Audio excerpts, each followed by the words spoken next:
Assalamualaikum warahmatullahi wabarakatuh. Perkenalkan, nama saya Yudina Manglestari dengan NPM 24041010042. Saya dari kelas Governance Digital kelas E041. Di sini saya akan menjawab soal UTS yang sudah diberikan tadi. Baik, soal nomor 1, jelaskan perbedaan antara tata kelola pemerintahan konvensional dengan berbasis digital. Tata kelola pemerintahan konvensional dan berbasis digital mencerminkan dua paradigma yang berbeda dalam mengelola hubungan antara pemerintah, pasar, serta masyarakat. Tata kelola konvensional pada birokrasi Weberian lebih menekankan kepada hierarki, prosedur yang kaku, serta komunikasi yang masih berbasis kertas. Dalam model tersebut, interaksi dengan pemerintah seringkali bersifat lambat, terbatas, dan keterbukaan informasi juga terbatas karena akses terhadap data publik memerlukan prosedur administrasi yang lebih teliti. Sebaliknya, di tata kelola berbasis digital merupakan revolusi dari konsep New Public Management atau NPM yang menurut teori digital era governance yang ditemukan oleh Patrick dan Levy, tata kelola digital mentransformasi layanan publik melalui reintegrasi. Perbedaannya terletak pada sifat dan layanan. Sifat dan layanan di tata kelola berbasis digital umumnya menjadi online serta 24/7. Masyarakat itu dapat mengakses layanan di mana saja dan kapan saja. Kemudian di struktur organisasinya, dari berbagai data instansi dapat dihubungkan menjadi memberikan layanan yang lebih holistik. Yang ketiga ada transparansi. Transparansi yang semula tertutup dan terbatas kini menjadi terbuka dan dapat mudah diakses. Kemudian yang keempat ada partisipasi publik.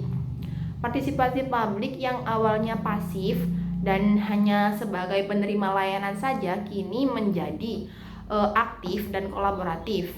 Jadi media sosial atau platform konsultasi online itu memungkinkan warga memberikan masukan secara langsung dalam proses kebijakan. Yang nomor 2 ada jelaskan solusi yang dapat dilakukan oleh pemerintah untuk menyelesaikan permasalahan kesenjangan digital yang dialami oleh aktor pemerintah dan juga masyarakat. Yang pertama ada dari infrastruktur dan aksesibilitas. Jadi pemerintah harus memperluas jaringan internet ke daerah 3T, yakni tertinggal, terdepan, dan terluar. Hal ini dapat dilakukan melalui investasi langsung dari kemitraan publik swasta dan subsidi untuk operator telekomunikasi. Penyediaan akses internet gratis dapat diadakan di tempat publik seperti balai desa, perpustakaan, dan juga sekolah. Yang kedua ada literasi dan kapasitas. Pemerintah dapat meluncurkan program pelatihan literasi digital yang menyasar baik aktor pemerintah maupun masyarakat. Untuk ASN, pelatihan ini difokuskan pada penggunaan sistem e-government, analisis data, serta keamanan cyber. Dan bagi masyarakat, terutama kelompok yang rentan, yakni lansia, pedagang tradisional, dan masyarakat pedesaan, pelatihan ini difokuskan pada keterampilan dasar seperti mengakses layanan online, transaksi digital, dan mengenali informasi hoax. Yang ketiga ada affordabilitas dan desain inklusif. Jadi pemerintah itu dapat memberikan subsidi perangkat digital atau paket data yang murah untuk keluarga yang kurang mampu. Selain itu, platform e-government juga harus dirancang dengan prinsip yang mudah digunakan, ringan, dan dapat diakses melalui ponsel pintar, serta mendukung bahasa layanan daerah. Layanan melalui non-internet seperti SMS atau counter layanan terpadu tetap digunakan sebagai pengganti hanya untuk sementara. Yang nomor 3 ada sebutkan dan jelaskan tantangan apa saja yang dialami dalam implementasi e-government yang diterapkan di negara-negara berkembang. implementasi e-government di negara berkembang menghadapi tantangan yang kompleks yang seringkali menyoroti bahwa keberhasilan teknologi itu sangat dipengaruhi oleh faktor seperti regulasi, norma, dan budaya. Baik, tantangan yang pertama ada tantangan di infrastruktur dan keuangan. Keterbatasan dalam infrastruktur telekomunikasi yang merata masih menjadi kendala utama. Di samping itu juga ada anggaran pemerintah yang masih terbatas sehingga membuat investasi untuk pengembangan sistem, pemeliharaan, serta pembaruan untuk perangkat lunak itu menjadi sangat berat. Yang kedua ada tantangan kelembagaan dan regulasi. Birokrasi yang kaku dan resisten terhadap perubahan di kalangan ASN dapat menghambat adopsi sistem baru. Budaya kerja yang konvensional dan ketakutan akan transparansi itu juga merupakan hambatan kultural yang signifikan. Selain itu, kerangka hukum untuk mendukung transaksi elektronik dan perlindungan data pribadi juga seringkali masih belum matang. Yang ketiga ada tantangan dari sumber daya manusia. Rendahnya tingkat literasi digital dan kapasitas teknik dalam birokrasi menyebabkan ketidakefisienan dan ketergantungan pada konsultan eksternal. Hal tersebut dapat menciptakan kotak hitam, yakni di mana pemerintah tidak memiliki kendali yang penuh atas sistem yang dibangun. Kemudian ada tantangan kesenjangan digital. Seperti yang dijelaskan sebelumnya, kesenjangan akses dan keterampilan di masyarakat dapat membuat investasi e-government hanya menguntungkan segelintir elit perkotaan, sehingga justru hanya akan memperlebar ketimpangan sosial. Yang terakhir ada tantangan interoperabilitas dan perencanaan. Jadi sistem e-government ini seringkali dikembangkan secara sektoral dan terpisah-pisah oleh masing-masing kementerian atau lembaga.